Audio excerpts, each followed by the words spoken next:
कि आचार्य वो है जो किसी से न डरे और जिससे कोई न डरे। कि भौतिक जगत में जो भौतिक शिक्षा है, जो तकनीकी शिक्षा है, एक कहीं ना कहीं वो शिक्षक की भूमिका में ये जो नई तकनीकी है, जो माँ और शिशु का संबंध होता है कितना प्रेममयी होता है। गुरुजनों का किस तरीके से क्या आत्मिक रूप से सम्मान हुआ करता था। शिक्षकों का सम्मान निश्चित तौर पर तब बहुत होता था। ऐसा लगता है कि जो गुरु के प्रति सम्मान है, गुरु के प्रति जो एक भाव है, जो समर्पण है, वो शायद हमारे सिलेबस का हिस्सा ही नहीं है। तो बच्चे उसको अपने जीवन में कैसे। जब हम लोग छोटे थे तो ये जितने भी संसाधन हैं, आज AC है, मोटर कार है, ये सारी चीज़ें कुछ होती ही नहीं। जिन देश में खुद का उनका कोई लिखित संविधान नहीं है, वो हमारे लिए संविधान बनाता है, उसी पर हम जीवन जीते हैं। किसी को कोई अन्य जॉब नहीं मिलता है तो अंत में वो शिक्षक बन जाता है। उसके गुण कैसे होते, जो चीज़ें उसे मिली, जो बातें उसे मिली, जो संस्कार उसको मिला। देखिए, वैसे तो शिक्षक भी समाज से ही आते हैं। अगर समाज में मूल्यों का पतन होगा तो ये भी पक्का जान लीजिए कि शिक्षकों में भी मूल्यों का पतन होगा। सर, क्योंकि शिक्षक भी कभी विद्यार्थी था। जी हाँ, तो नरेंद्र देव जी ने एक बात कही थी कि शिक्षक तो वो है जो किसी से ना डरे और शिक्षक से कोई ना डरे।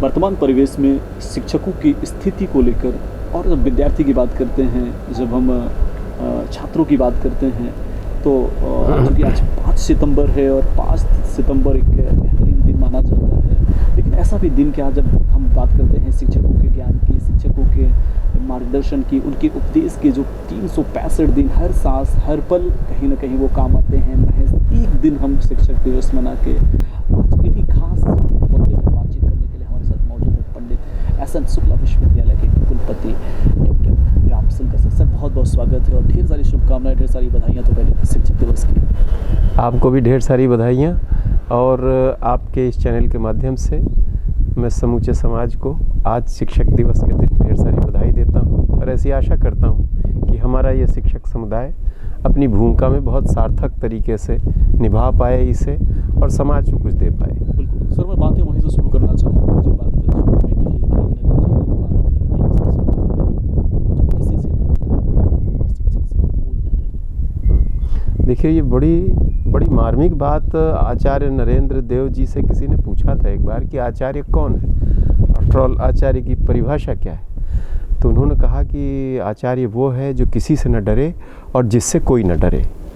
तो प्रथम दृष्टया तो आपको ऐसा लगेगा कि जब शिक्षा की बात होती है, जब ज्ञान की बात होती है, तो भय की बात कहाँ से आ गई।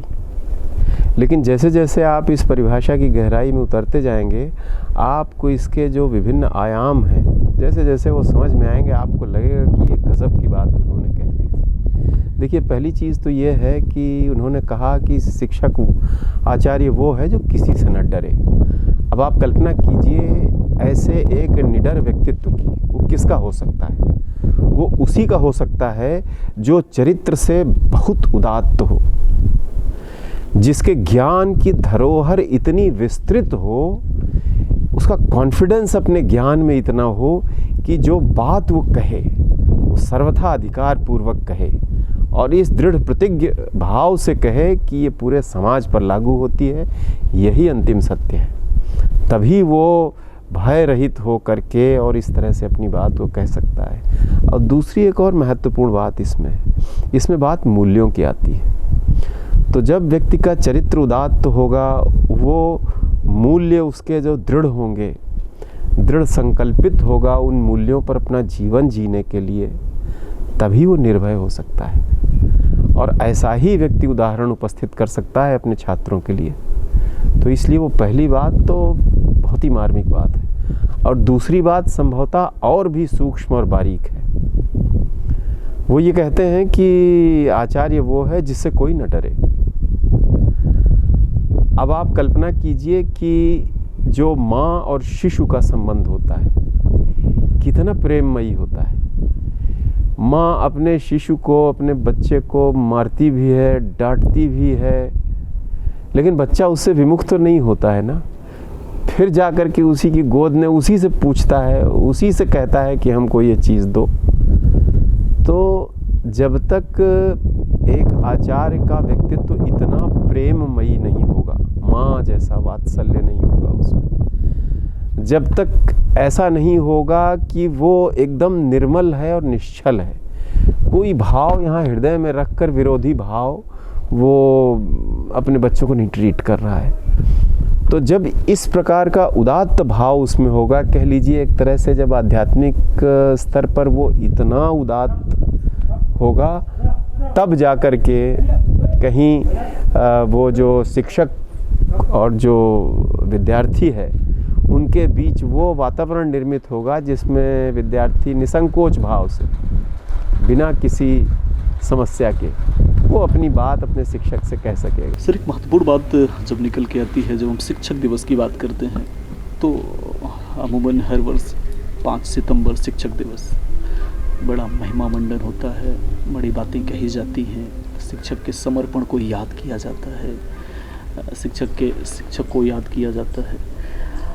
इन सब के बावजूद आपको क्या लगता है कि भौतिक जगत में जो भौतिक शिक्षा है, जो तकनीकी शिक्षा है, एक कहीं ना कहीं वो शिक्षक की भूमिका में ये जो नई तकनीकी है वो कहीं ना कहीं शिक्षक के प्रति जो नई पीढ़ी है उसके समर्पण को और उनका एक जो विद्यार्थी के प्रति, एक जो स्टूडेंट के प्रति, एक जो सीखने वाले जो होते हैं उनके प्रति एक जो समर्पण होता है, कहीं ना कहीं उसको कम करता है और ख़ुद को वो गूगल गुरु के रूप में अपने आप को सिद्ध होता नज़र आ रहा है। देखिए, ये जो आधुनिक शिक्षा प्रणाली है और इस आधुनिक शिक्षा प्रणाली का जो बृहत्तर समाज में जिस तरह का इसका स्थान है, ये कुछ ऐसी बातें हैं जो बहुत कुछ सोचने को मजबूर करती हैं। और स्पेशली भारतवर्ष में यदि आप देखिए तो जो शिक्षकीय गरिमा है वो वर्तमान समाज में तो उसका बहुत ह्रास हुआ है। अन्य जितने भी प्रोफेशंस हैं, they are well paid, status wise they are considered better, और कई बार ऐसा लगता है, जैसे लोगों ने आपसे कहा भी होगा, आपने ज़रूर सुना होगा, कि जब किसी को कोई अन्य जॉब नहीं मिलता है तो अंत में वो शिक्षक बन जाता है। तो इस तरह की जो विडंबना है ये शिक्षा प्रणाली के लिए बहुत घातक है। आप विदेशों में चले जाइए, जर्मनी चले जाइए, आप फ्रांस चले जाइए, वहाँ एक शिक्षक की जो महिमा है ना वो अक्षुण्ण है आज भी। तो हमारी निश्चित तौर पर जो विरासत है, जो पूर्व हमारी एंशिएंट इंडियन कल्चर है, उसमें जो शिक्षक का स्थान था वो तो बहुत महिमा मंडित था। ऐसा स्थान था कि राजा भी अपना स्थान छोड़ दिया करता था जब उसके गुरु वहाँ पर आते थे। और इसके तो कितने अनेक उदाहरण हैं इस बात के कि गुरु की महिमा के आगे सब चीज़ें फीकी पड़ जाती थी। तो जब इस प्रकार का गुरु का महिमा मंडन होता था तो निश्चय ही उसका जो चरित्र है, उसका जो कार्य है, वो सब कुछ बहुत उच्च कोटि का होता था, उत्कृष्ट होता था, तब वो शिक्षक दे पाता था। आज मूल रूप से शिक्षक, जैसे अगर मान लीजिए प्राइमरी के शिक्षक की बात करें, मिडिल के शिक्षक की बात करें, हायर एजुकेशन को छोड़ भी दीजिए, तो वो बेचारा अपने संघर्षों में ही इतना लगा रहता है कि उसको जो उसका मूल उद्देश्य है वो कहीं लुप्त प्राय हो जाता है और एक कुंठा भाव से वो ग्रसित रहता है। तो मुझे ऐसा लगता है कि हमारे समाज को भी इसको सोचना चाहिए कि जो स्थान है शिक्षक का वो उसको मिलना चाहिए। और देखिए, इसमें कोई गुरेज नहीं होना चाहिए कि भौतिक रूप से भी शिक्षक को संपन्न होना चाहिए। क्यों नहीं होना चाहिए भाई? आज जब सभी अन्य प्रोफेशंस में आप देखिए इतनी समृद्धि है, इतना पैसा, एक टीचर पढ़ाता है उसको तो तनख्वाह मिलती है 50-60 हज़ार रुपये, और जो उसका शिष्य पढ़ के जाता है किसी मल्टीनेशनल कंपनी में, पता चलता है साहब 1 करोड़ 1.5 करोड़ ये पैकेज है सालाना। तो ये सारी चीज़ें कुंठा जनित करती हैं। मैं ये नहीं कह रहा हूँ कि शिक्षक को अपने दायित्वों से विमुख होना चाहिए, वो अलग बात है कि जब एक शिक्षक अपनी कक्षा में जाता है और जो वो अपना उद्बोधन देता है और उसको अपने शिष्यों की आंखों में वो ज्योति दिखाई देती है, तो उससे बड़ा तो कोई पारितोषिक हो ही नहीं सकता है दुनिया। सर, मैं एक चीज़ पे जाना चाहूँगा, जब आप प्राइमरी एजुकेशन में रहे होंगे, जब आप 10 या 15 साल के रहे होंगे, 4वीं-5वीं में, उस समय अपने गुरुजनों का किस तरीके से, क्या आत्मिक रूप से सम्मान हुआ करता था?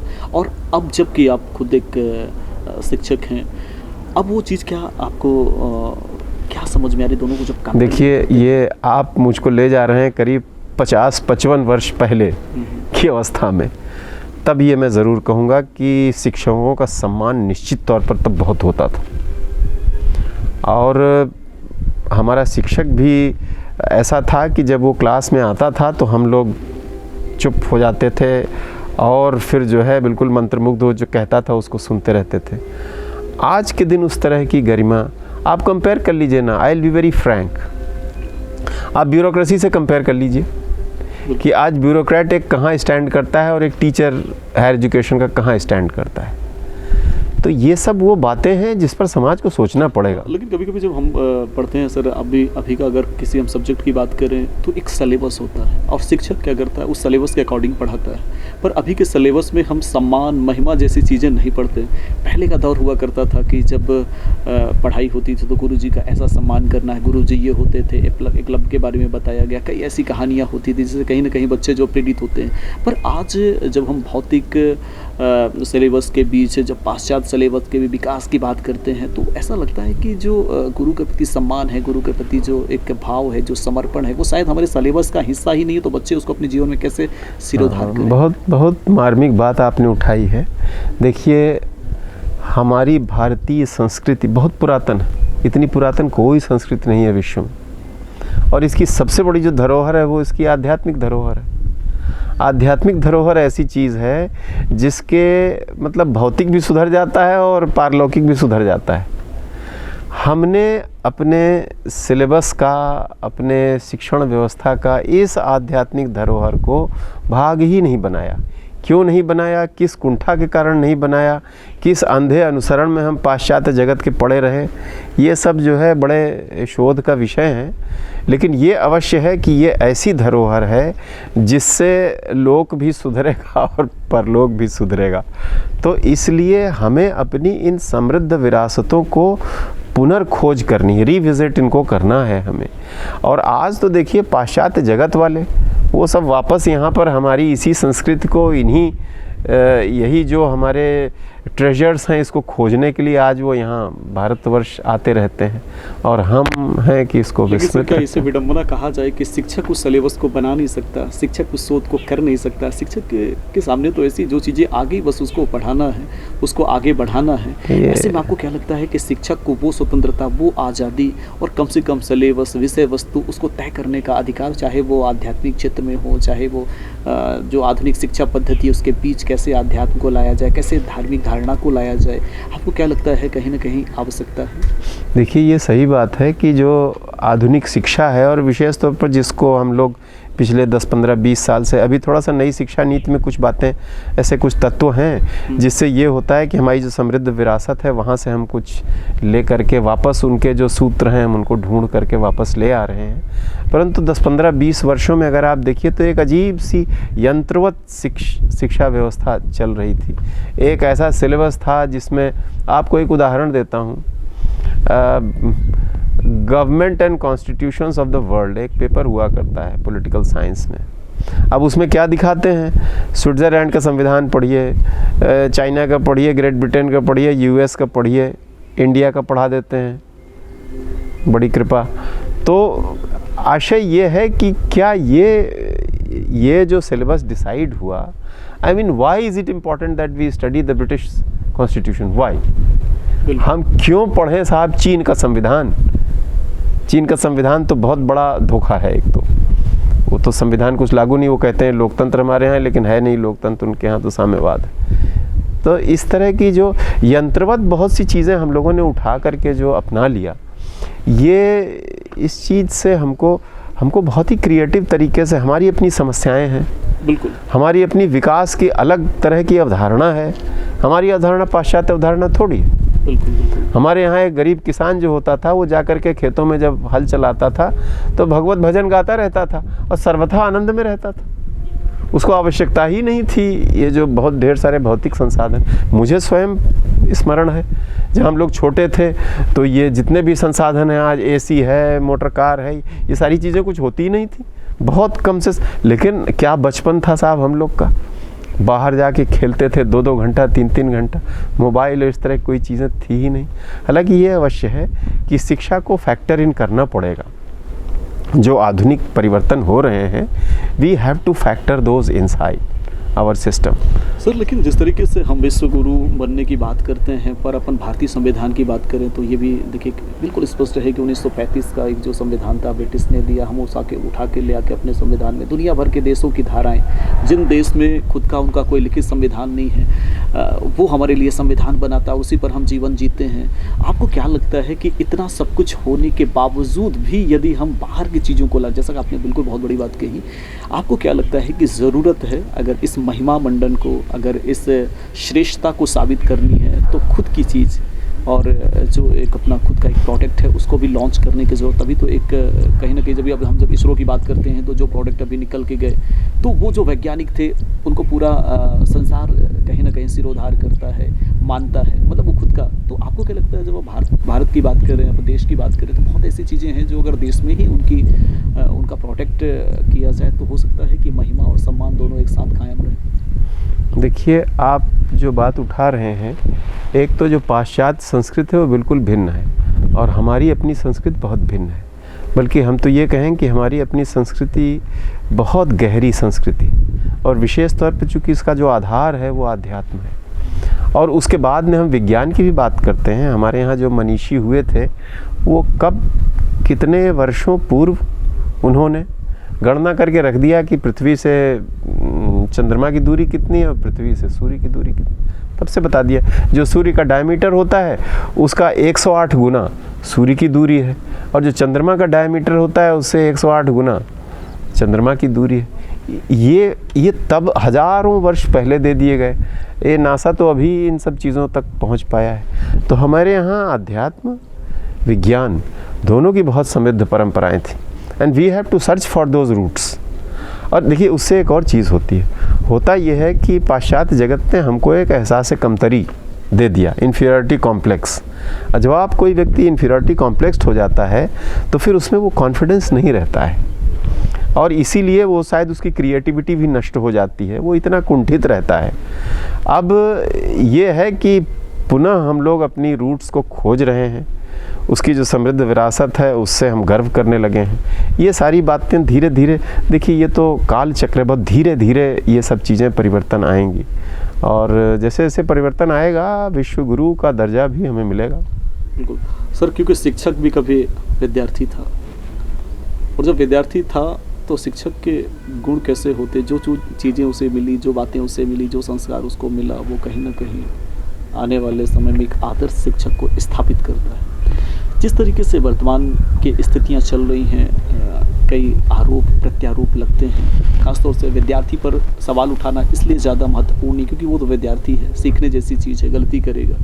और जिस तरीके से वर्तमान परिवेश में शिक्षकों के ऊपर एक जो अविश्वसनीयता है, एक जो सवालिया निशान है, इसका सबसे बड़ा कारण क्या लगता है? देखिए, वैसे तो शिक्षक भी समाज से ही आते हैं।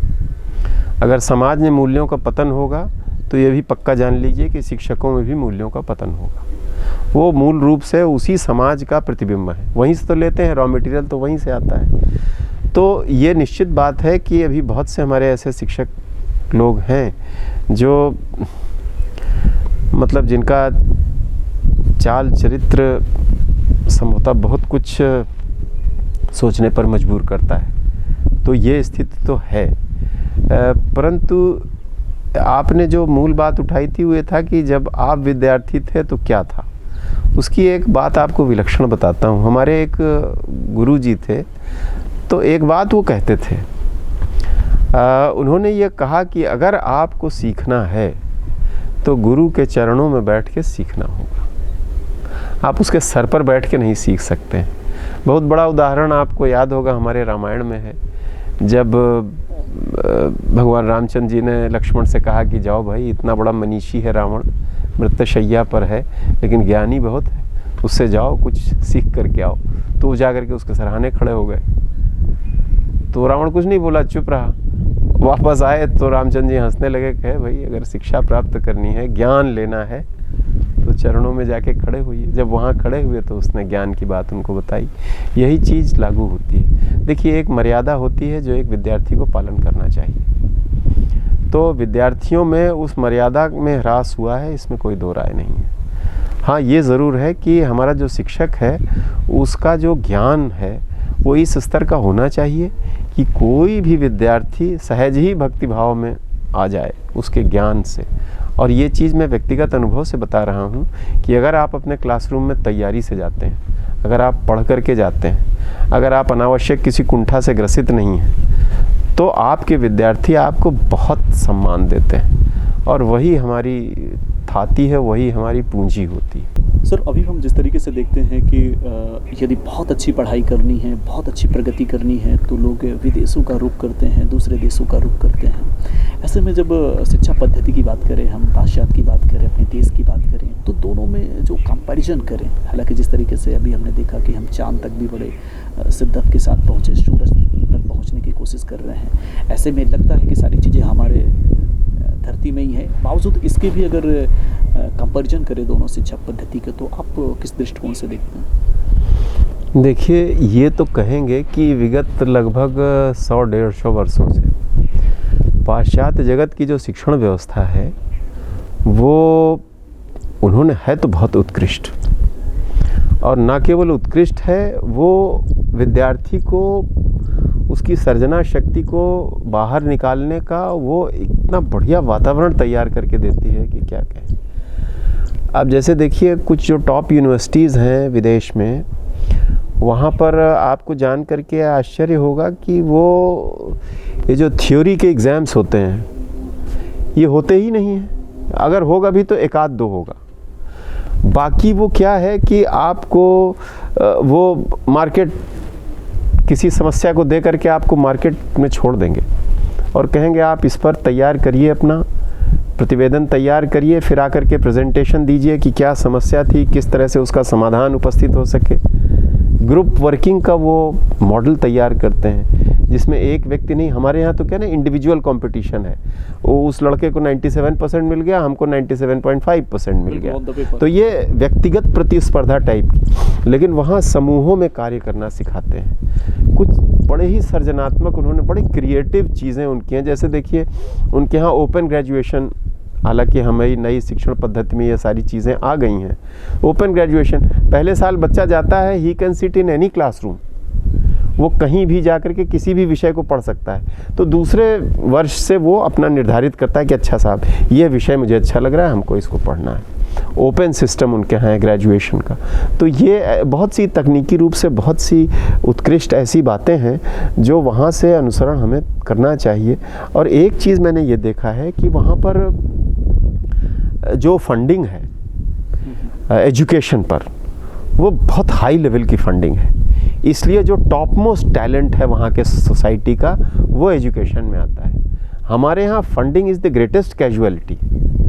कम से कम शिक्षा तो ऐसी चीज़ है जहाँ पर राज्य सरकार को वहन करना चाहिए।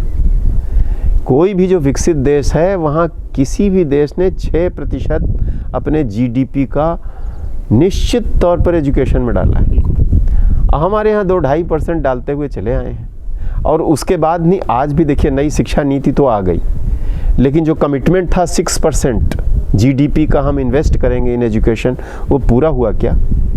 बिल्कुल नहीं हुआ कहीं से। तो ये सारी बहुत सी चीज़ें हैं जिसको हमारे नीति निर्माताओं को समझना पड़ेगा। आज हमारे यहाँ जो शिक्षण संस्थान है उसमें हर एक शिक्षण संस्थान में पद रिक्त हैं। अब जब शिक्षक नहीं होगा, अच्छा दूसरी ये व्यवस्था आ गई है तदर्थ शिक्षकों की, क्या गेस्ट फैकल्टी बिल्कुल हैं। आप ये बताइए, एक गेस्ट फैकल्टी जिसको हम एक परमानेंट चपरासी की तनख्वाह से कम तनख्वाह देते हैं, उस बंदे का क्या कमिटमेंट होगा हमारी शिक्षा व्यवस्था के प्रति? उसको जब पहला अवसर मिलेगा वो भाग जाएगा छोड़ करके, जीविकोपार्जन की चिंता हो। हाँ, तो वो नहीं, आप एक चपरासी जो परमानेंट चपरासी है उतनी तनख्वाह उसको मिलती है और उतनी हमारे यहाँ के गेस्ट फैकल्टी को मिलती है। नहीं, दूसरी एक और चीज़ है, हमारे यहाँ जो है वनवासी समाज के लोग हैं, दलित समाज के लोग हैं, अन्य पिछड़ा वर्ग के समाज के लोग हैं, ये सारे लोगों में संभवतः इतने संसाधन नहीं हैं कि वो उच्च शिक्षा प्राप्त कर सकें अपने संसाधनों पर। तो राज्य को वहन करना पड़ेगा ये चीज़। बिल्कुल। अब ऐसा तो है नहीं कि आप जो डिफेंस सेक्टर है हमारे यहाँ वो प्राइवेट को आउटसोर्स कर दीजिए, तो नहीं कर सकते हैं ना। तो बहुत महत्वपूर्ण चीज़ है, शिक्षा उससे भी अधिक महत्वपूर्ण है। तो राज्य को ओनस लेना पड़ेगा, रिस्पॉन्सिबिलिटी लेनी पड़ेगी, इसमें रिसोर्सेज और फंड्स इन्वेस्ट करने पड़ेंगे, तब जा कर के उसका हमको लाभ तब दिखाई देगा। और वो भी दिखाई देगा 20 से 25 साल बाद, जेस्टेशन पीरियड होता है, इतना समय लगेगा उस पौध को बड़े होने में। ये सारी चीज़ें हम लोग क्या कर रहे हैं, पाश्चात्य जगत में तो करते हैं वो लोग।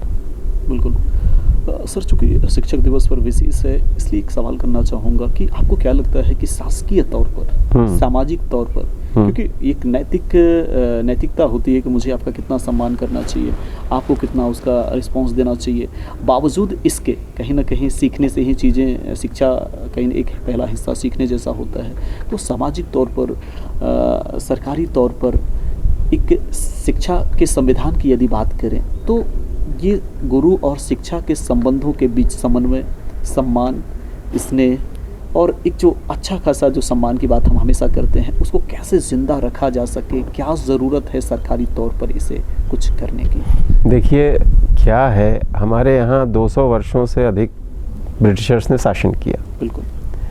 वो एक समय था जब हमारी ब्यूरोक्रेसी की जड़ें सुदृढ़ हुई। वो काल कौन सा था? एक शासक का था और शासित का था। शासक का पहला यंत्र हमारी जो नौकरशाही या ब्यूरोक्रेसी है वो होती है, जो कह लीजिए कि समाज के और सरकार के बीच कड़ी का काम करती है। बिल्कुल ठीक है। उस वक्त वो शासक और शासित का संबंध था। आज वो संबंध तो है नहीं। आज तो शासक सामान्य जनता है। तो इसलिए जो ये कुछ ऐसे हमारे यहाँ सेक्टर्स हैं जिनको आवश्यकता से अधिक महिमा मंडन प्राप्त है, ये समाज को बहुत गंभीर चिंतन करने की ज़रूरत है कि वो किस हद तक वो चीज़ उचित है। कौन से वो सेक्टर्स हों जिस पर सम्मान भी होना चाहिए, संसाधन भी होने चाहिए, महत्व भी होना चाहिए। अभी तो दुर्भाग्य से 200 वर्षों की जो कल्चर है वो चली आ रही है और उसी कल्चर को हम पोषित करते हैं, उसी को आगे बढ़ाते हैं येन केन प्रकारेण। तो देखिए, आमूल चूल परिवर्तन सोच का चाहिए। ये ऐसा नहीं होगा कि टुकड़ों में हम सोच लें और कर लें और काम हो जाए। और समाज का भी कुछ ऐसा है कि there are certain sectors of society जिसको एक्स्ट्रा इम्पोर्टेंस मिलती है। जो वाइटल सेक्टर्स ऑफ सोसाइटी हैं उसको उस तरह का स्थान नहीं प्राप्त होता है। तो फिर जब उस तरह का स्थान नहीं प्राप्त होगा तो फिर वो जो प्रोडक्ट है आपको यही मिलेगा। आप और क्या अपेक्षा कर सकते हैं? आप सोचिए ना कि जिस शिक्षण व्यवस्था में 50% से अधिक शिक्षक तदर्थ हों, जिस शिक्षक की तनख्वाह एक जो हमारे यहाँ प्यून होता है उसकी सैलरी के बराबर हो, आप क्या एक्सपेक्ट करेंगे उससे? तो रॉ मटेरियल तो आपको पंप इन करना पड़ेगा, रिसोर्सेज आपको डालने पड़ेंगे और समाज को अपनी प्रायोरिटीज़ बदलनी पड़ेगी। बिल्कुल। तो सभी की अपनी अपनी जिम्मेदारियों को गिनाते हुए कुलपति सर, और आपको बता दें कि जिस तरीके से भारतीय संस्कृति की बात करें, पाश्चात्य सभ्यता की बात करें, तो एक बेहतर कंपैरिजन, एक बेहतर संवाद और एक बेहतर चीज़ें निकल के आती हैं। और जब ये मंथन कहीं ना कहीं हम जब मानने की कोशिश करते हैं और फिर कहा जाता है कि शिक्षक कैसे काबिल बने, विद्यार्थी कैसे पात्र बने, इन समस्त बिंदुओं पर एक खूबसूरत चर्चा करने के लिए सर, और आज विशेष दिन पर आपको एक बार पुनः ढेर सारी शुभकामनाएं, ढेर सारी धन्यवाद और ढेर सारी बातें करने के लिए। और मुझे उम्मीद है, आशा है कि अमूमन आज का दिन निश्चित रूप से शिक्षकों के लिए समर्पित, लेकिन कहीं ना कहीं जो आपकी बातें हैं और आपका जो एक संवाद है विद्यार्थियों के साथ साथ उन शिक्षकों का भी मार्ग प्रशस्त करेगा। एक बार पुनः आपका बहुत बहुत धन्यवाद। बहुत बहुत धन्यवाद। नमस्कार।